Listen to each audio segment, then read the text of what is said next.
Aries, this is for you. Para to sa mga Aries. Sa mga Aries na makakadaan dito at makakapanood dito is para to sa inyo guys. Today is October 6, okay? 2024. Aries. Shout out sa lahat ng mga Aries na laging dumadalaw dito sa channel guys. So palain kayo ni Lord sa inyong mga ginagawa. Okay, tingnan natin ang inyong message today. October 6, 2024. Aries. I need ng mga message dito. 3 message dito. At titingnan natin ang inyong situation. Hinihingi tayo ng payo. Sa inyong kasalukuyan. Tingnan natin guys. Kay Aries. Meron kang intuition dito guys. Okay, Aries? Meron kang temptation and meron kang destiny or will of fortune. Okay. Maaring sa inyong pag-iisip sa ngayon, sa kasalukuyan nyo ay nagtatalo ang old and new, okay? Kasi may dumarating na opportunity o may dumarating na pag-asa o bagong pag-asa. So, nandito kayo sa pag-iisip-isip, Aries, kung ano ang dapat ninyong gawin o dapat ninyong unahin na sa ngayon kesa manatili dito. Okay, nasa gitna ang temptation. Pinaninimbangan ninyo sa inyong kasalukuyan kung kayo ay binabalansin nyo sa inyong isip at sa inyong puso. Kumbaga, ang dapat ninyong gawin na kung gusto nyo ng kalayaan because parang may chance guys or may inihingi kayong chance o parang may dumarating din naman na opportunity sa inyo sa ilang mga Aries. Okay, tingnan natin guys. Para sa mga Aries,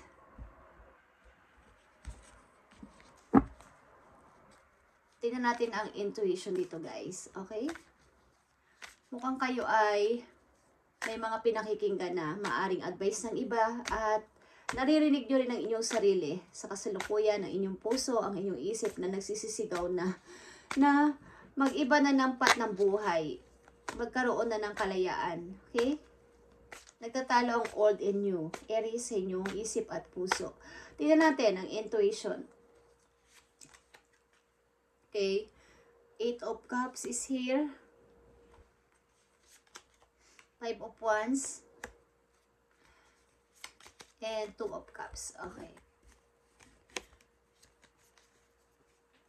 Bagamat ang dami ko ditong love, ang dami ko ditong ininvest na love, pati emotion, is parang wala na itong patutunguhan ang partner na to, ang partnership na to para sa amin sapagkat may mga away-away dito, may mga hindi pagkakaintindihan na sa aming mag-partner, okay, sa aming relationship o sa situation na to. So, anong dapat kong gawin dito? Iniisip-isip mo to, Aries. Okay, kung dapat mo na tong talikuran ng palihim or dapat ka pa mag-stay. Sapagkat parang andyan na naman ang opportunity. Meron nang kumakatok sa iyong bawa is, Aries, handa ka na ba? At gusto mo na ba mag-start? May mga ganyang naririnig ka o may ganyang mga nagpipigay sa iyo ng parang idea, okay? Wala naman ang pag-asa yan. Bakit hindi ka pa umalis dyan ng palihim or alisan mo na talaga? Kahit ang dami po pang love dyan. Okay? Temptation is here, Aries. Page of Cups. Pag-ibig ito, okay? Queen of Cups. And 7 of Cups. Okay, guys. Kayo ay nananatili sa fantasy and versus reality. Sapagkat kayo ay talagang, kumbaga mapagtiis, mapagpasensya na babae o mapagpasensya lalaki, kumbaga may pagkamartir kayo kahit nasasaktan na kayo dito sa love na to is, nandito yung baka mag-grow pa to, baka magbago pa to, okay? Hindi nyo, kumbaga hindi nyo niisip yung reality, nandito kayo sa fantasy world, okay, na baka magbago pa siya. Meron din ditong parang pagkamartir ang isang tao. Ikaw ba to, Aries? Okay? Sapagkat maaring konting panunuyo lang sa inyo pag may message lang is madali kayong mapaamo o madali kayong mapa-oo again. Okay, paulit-ulit. Okay, Aries, tingnan natin to. Destiny is here para sa Aries or Wheel of Fortune. Four of Pentacles, okay, is here. Nangangailangan o humihingi ng attention ng inyong kaperahan dito. Kaya dito ang Wheel of Fortune na dapat na kayong, ito na yung tamang time. Ito ay major arcana guys. Itong temptation, intuition, and Wheel of Fortune. Lahat ito ay major arcana na nagsasabi sa inyo na this is a time, ito yung parang, itong message na to ay pinapakita ko na sa iyo, okay? Ng inyong guides na dapat yun ang bigyan ng pansin o attention, okay? Maaring may kakulangan kayo sa money kaya kailangan nyo ng kumilos. Ace of Cups, okay, it's here. Four of Cups and Nine of Cups. Okay. Bago mga tao, kailangan mo sa buhay mo, bagong para matupad yung pangarap mo, kailangan mong umaccept ng dito ng bagong pagkakakitaan, bagong source of income, kailangan mong maghanap o kailangan mong kumilos o kailangan mo na talagang mag-decide this time, okay? Para sa iyong ikakabuti sa sarili mo, Aries.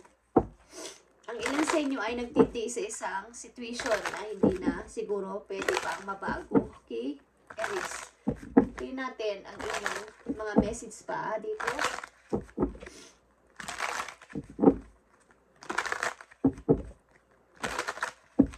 Nag-iisip-isip na kayo, ang ilan sa inyo, kung aalisan nyo na to ng palihim. Okay. Tingnan natin ang intuition dito. Temptation or devil. Destiny or Wheel of Fortune, guys. Okay. May kailangan kasi guys mabago, may kailangang mabago, may kailangang umalis, may kailangang alisin, may kailangang mabago. Okay. Nandito rin ang transformation or death. Kailangang mabago ang isang situation at kailangan nyong mapag-isa kahit kayo ay maging single father o single mother. Dito is kailangan nyong i-provide ang inyong mga anak o ang inyong sarili at i-fix din ang inyong sarili at makapaghiling ng lubos-lubos. Okay, Aries. Intuition is here. Okay? Kailangan mo na talagang umalis. Okay guys, Six of Swords and Six of Cups is here. Kailangan mo patunayan sa sarili mo at kailangan mo ibalik ulit ang iyong pagiging isang ikaw again. Magbalik ka sa iyong sarili. Na hindi ako ito dati, na ako ay parang na susupo kita dito, andito pa din ako. Kailangan mo magising, kailangan mo magkaroon ng awakening sa sarili mo mismo na kailangan kong umalis with my child. Okay? O maybe ilan sa inyo dito ay mayroong kakasamahin na ibang person sa pag-alis nila. Okay? Para sa ikakabuti ng lahat. Kailangan nyo lisanin ang inyong place, kailangan nyo alisan ang inyong lugar na nakapagdudulot ng sama ng loob sa inyo. Okay? Dito ang Six of Swords, guys, and Six of Cups. And temptation is here. Nakikita nyo ang temptation? Nine of Swords and Seven of Pentacles. Grabe yung naidudulot sa inyo nito. Itong temptation na to dahil sa inyong pagkamartir. Hindi ko alam kung sa inyong mga ipon is may nagmamanman sa inyo o mayroong gustong kumuha o gustong kunin ang inyong mga ipon, guys. Okay? Maaaring ginughost kayo ng nakaraan at nandito kayo, guys. Tuloy-tuloy kayo sa isang fantasy versus reality na nasa gitna kayo nun. Kailangan nyo makita ang realidad na kailangan nyo nang gumising dyan, like I said. Okay, Destiny or Wheel of Fortune, guys. Okay, Ten of Swords and Ace of Cups again. Nakikita nyo to. May dalaw kang Ace of Cups, guys. Okay. May dalaw kang Ace of Cups dito na nangangahulugan na kailangan nyong bumangon dito sa Ten of Swords at makasurvive papunta sa Ace of Swords, Aries. Kailangan nyo ng lumayo, kailangan nyo ng bagong tao, bagong community. Okay? Sobra na kayong nasusupokit yan. Baka kayo ang magkaroon ng sakit. Okay? Para sa mga Aries na nandito sa reading sa ganito nilang situation. Okay?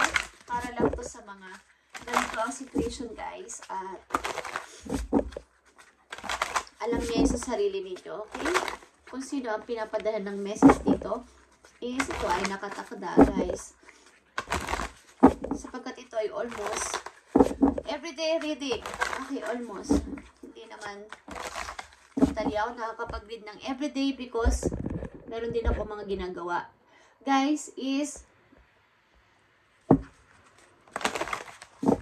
almost araw-araw naman, guys. Okay, so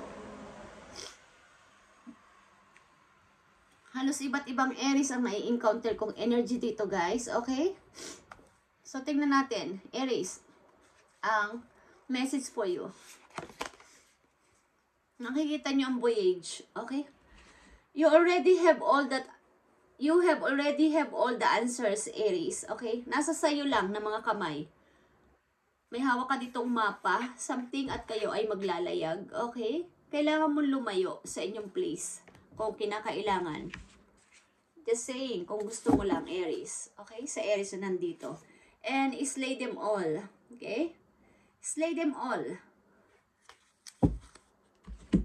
Kailangan mo lumayo sa yung place kung kinakailangan, kung may chance o may opportunity na kayo ay ganito yung situation at kayo ay may opportunity na lumayo sa inyong lugar at magbago ng buhay, baguhin ang buhay kasama inyong anak o isang taong makapagpapasaya sa inyo is gawin nyo, guys. Okay? Sapagkat wala nang kabuluhan itong inyong pagsasama sa isang tao hindi kayo binibigyan ng halaga or isang situation sa inyong tahanan, sa inyong pamilya mismo na kayo ay nasusuffocate na at mukhang ang inyong mga pinaghirapan pa ay inuumit ng ibang tao o ng mga taong inyong pinagkakatiwalaan. Okay?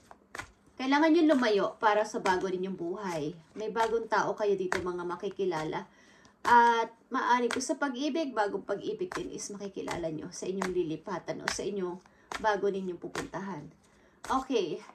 Aries, tingnan natin ang message for you dito ng iyong mga guidance. Okay, Aries. Tingnan natin ang message for you dito ng iyong mga guidance.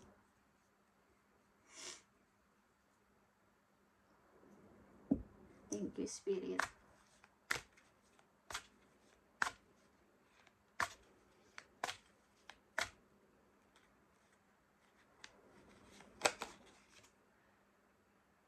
Quiet retreat. Okay. Quiet retreat ito, Aries. Okay, it's time to disconnect from the outer world so that you can discern and process your true thoughts and feelings from your inner world. Okay, create this quiet time for yourself and you have more clarity about what to do next. Okay, kailangan yung umalis muna sa inyong kinasasadlakan na situation na kayo ay nadidrain na at nasusuffocate na, Aries, at kailangan yung tingnan naman ngayon ng inyong sarili. Okay? Kailangan yung katulad na sinabi ko, magbalik kayo sa inyong pagiging isa kayo, uling kayo, na magbalik kayo sa sarili ninyong home. Home, ibig sabihin sa inyong sarili. Hindi sa, baga, ako to dati. Bakit bigla ako naging parang iba na ako ngayon? Okay, magbalik kayo sa inyong pagiging isang, yung inyong inner youth, okay, inner child, ibalik ninyo, okay? Kung kayo ay malayo na ang narating sa buhay, napag-aral nyo naman ng mga anak nyo, naging ayos na sila, kailangan nyo naman magsaya para sa sarili ninyo. Okay, this time, Aries, I feel, okay.